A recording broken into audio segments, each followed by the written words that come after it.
So here you've got this ends up being an Ethan Down sack, but what I think is a little more interesting is some of the decision making as well as some of the blocking up front. I think Oklahoma did a nice job here blocking this up, even though they give up a sack. I know it sounds confusing. We'll watch it and we'll kind of come back through it. So you've got Jackson Arnold on that read. Oklahoma wins on the God. That's brutal. The White wins on the edge, but I think Oklahoma had went up the middle, and I think that's why as Jackson Arnold goes back and looks at this, he'll want to give on this. Okay, so what you're going to have is Bauer Sharp and Ethan Downs are going to end up on a one-on-one, and then you've got Jake Taylor and our Mason Thomas. We'll go through it, watch the two edges, and then we'll kind of come back and look on the inside as well. Quickly. Arnold to throw under pressure, and Ethan Downs. So again, I mean, you know, we'll walk it back just a little bit.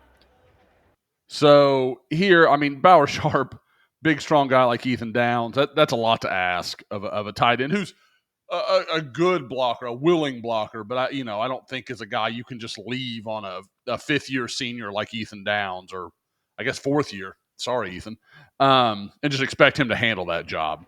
And then our Mason Thomas just beats Jake Taylor with quickness. And I've seen this on a couple plays already from Jake Taylor, who everyone knows I've been a big fan of. Really, now I like him at guard, but whatever. Always been a believer in Jake Taylor's talent. You can see it at times here at right tackle. Like, he's a physical guy. There's a lot you like. And then he'll have a play where his feet will just kind of stop running, and he ends up getting beat like this. He gets a little heavy-footed, and he's not continuing to move. And this one, our Mason Thomas got him here a couple snaps before. It was PJ Adebawore that he got him. So it's just – and again, those guys are explosive pass rushers. I'm not saying that this is something that's going to happen every snap, but it's something he's got to look at. Anyway, so let's go back to the read itself. Okay, so here you've got the mesh point.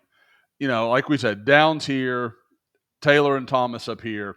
So you have Kip Lewis is reading here.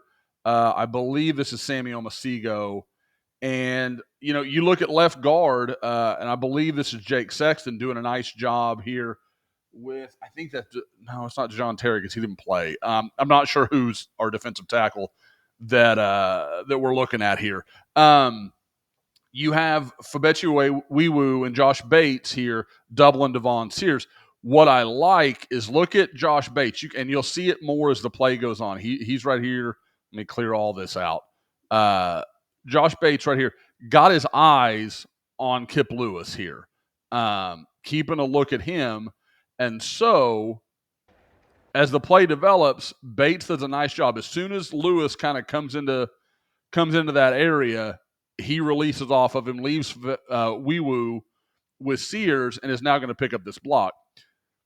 It all looks pretty well executed, and there looks like there is a massive lane right here, which R. Mason Thomas, again, has run himself out of. So you have to understand that, yeah, that looks a little better than it would be in reality, because if it's a handoff, Thomas isn't pushing up field. So, you know, you have to make allowances for what we know in hindsight. But with this situation, I've got to think Arnold's whole read is this guy right here, because obviously Gibson's running a post. So if this guy, I don't know if that's Boganowski. I'm not sure who that is. If he's not there, then Arnold's obviously, I mean, that's pitch and catch. That's what you're looking for, especially with a guy with Gibson's size. But let's go back to the start here. Okay, so here, yeah, because you've got Powers here. I'm almost certain that's Boganowski.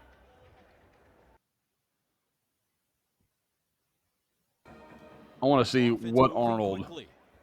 We can tell what Arnold was looking. I mean, he's looking dead at this guy.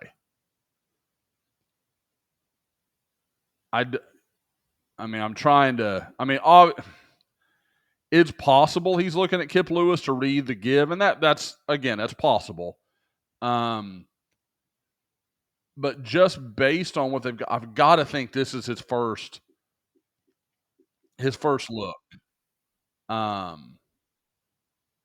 don't know. That's interesting. Anyway, that is. But again, if you look at it here, Sawchuk, he's going to press, probably force Kip Lewis to come into this lane. And again, as he presses, R. Mason Thomas is going to have to come through Jake Taylor, and he's going to get to push out to this lane. Now, Boganowski is going to come meet him there, but that's when you've got a running back, and he's going to have to beat one man. I mean, that's the point that they're trying to create with these looks is creating one-on-one scenarios in space.